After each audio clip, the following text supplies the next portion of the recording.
Hello, dear readers. Follow with us and subscribe to our channel Read with Us, so that you do not miss a piece of this greatest story. We are about to start reading one of the greatest books of all time, named Queen of Shadows. So stay updated and dive into this amazing story with us. Here is a small description which will explain you a little part of the story so that you decide to read it or not.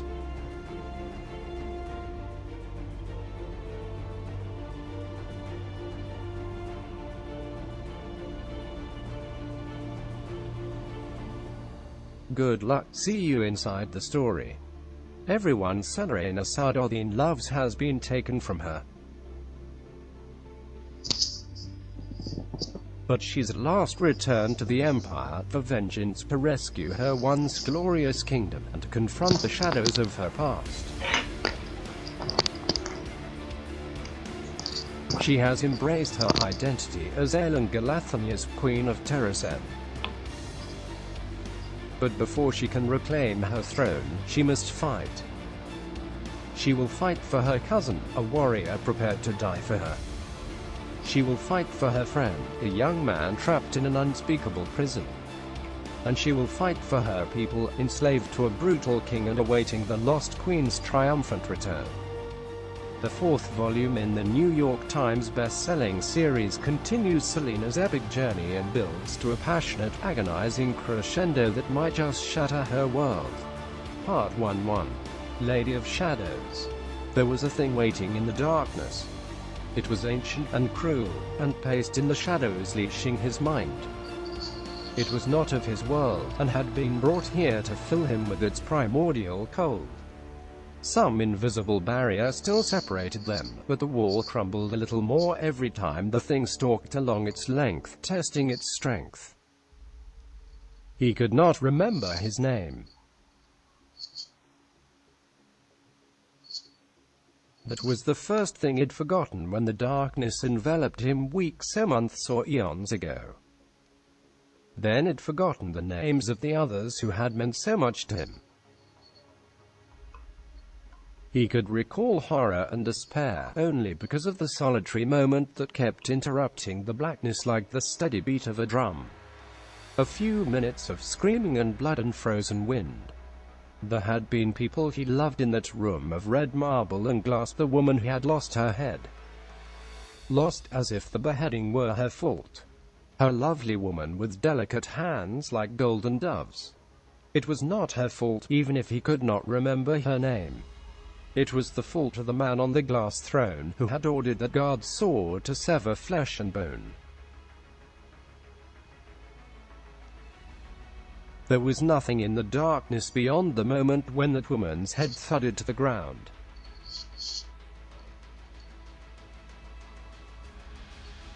There was nothing but that moment, again and again and again, and that thing pacing nearby, waiting for him to break, to yield, to let it in. A prince. He could not remember if the thing was the prince, or if he himself had once been a prince.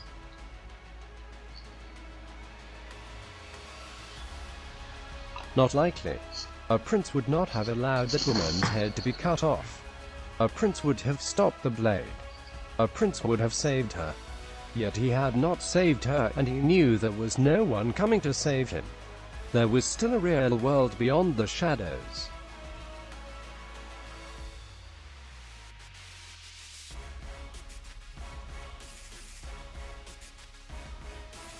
He was forced to participate in it by the man who had ordered the slaughter of that lovely woman.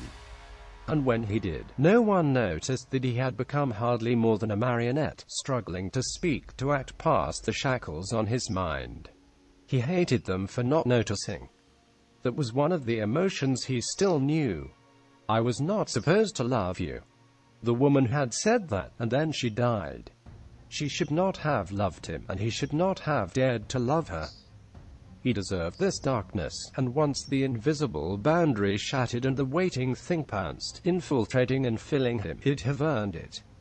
So he remained bound in night, witnessing the scream and the blood and the impact of flesh on stone. He knew he should struggle, knew he had struggled in those final seconds before the collar of black stone had clamped around his neck. But there was a thing waiting in the darkness, and he could not bring himself to fight it for much longer. 2. Aelin Ashrai the Galathania's heir of fire, beloved of Mala Lightbringer, and rightful queen of Terrasen, leaned against the worn oak bar and listened carefully to the sounds of the pleasure hall, sorting through the cheers and moans and bawdy singing.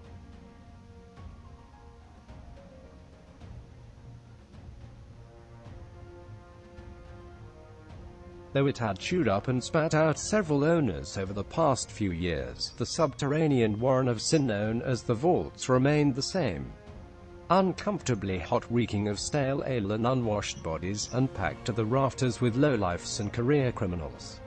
More than a few young lords and merchants' sons had swaggered down the steps into the vaults and never seen daylight again. Sometimes it was because they flashed their gold and silver in front of the wrong person, sometimes it was because they were vain or drunk enough to think that they could jump into the fighting pit, say, and walk out alive. Sometimes they mishandled one of the women for hire in the alcoves flanking the cavernous space and learned the hard way about which people the owners of the vaults really valued. Aelin sipped from the mug of ale the sweating barkeep had slit her moments before. Watery and cheap, but at least it was cold.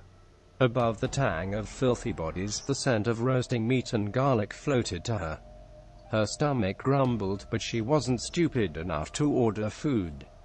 1. The meat was usually courtesy of rats in the alley a level above. 2. Wealthier patrons usually found it laced with something that left them awakening in the aforementioned alley, purse empty.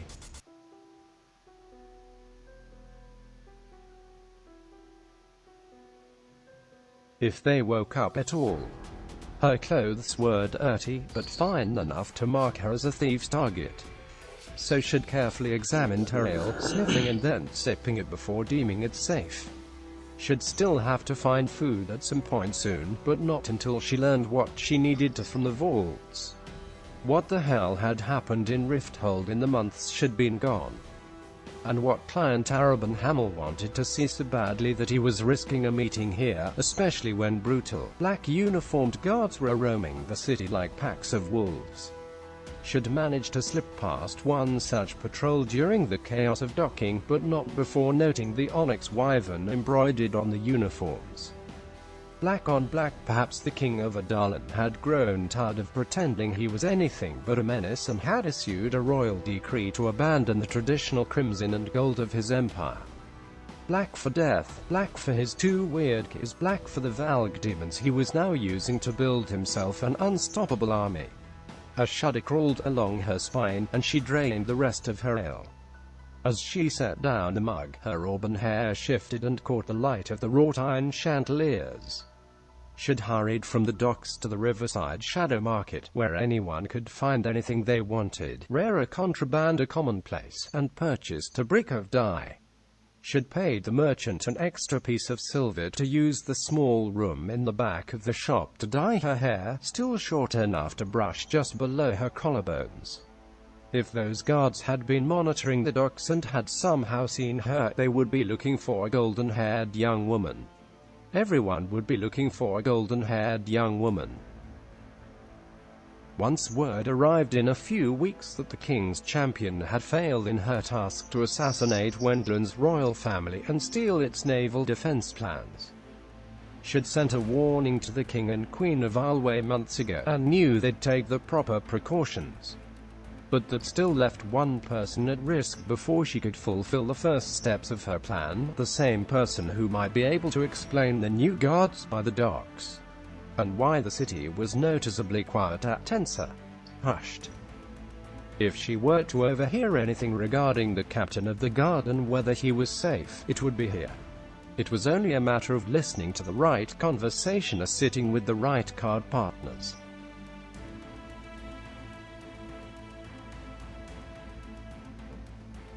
What a fortunate coincidence, then, that she'd spotted Turn, one of Arobin's favored assassins, buying the latest dose of his preferred poison at the Shadow Market. She'd followed him here in time to spy several more of Arobin's assassins converging on the pleasure hall.